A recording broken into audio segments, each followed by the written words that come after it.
Dallas police are investigating the fatal shooting of 27-year-old D'Elvin Smith in the Redbird area on Sunday night. Officers responded to a call shortly after 7:30 p.m. in the 4300 block of West Camp Wisdom Road, where they found Smith with a gunshot wound. He was pronounced dead at the scene. No information about a suspect or motive has been released, and the investigation is ongoing.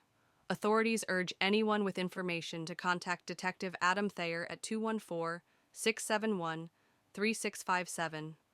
The Redbird area has seen an increase in violent crime over recent months, with frequent reports of shootings and assaults.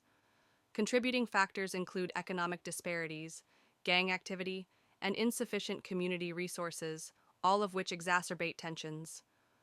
Community leaders are calling for additional policing and investment in outreach programs to address the root causes of the violence.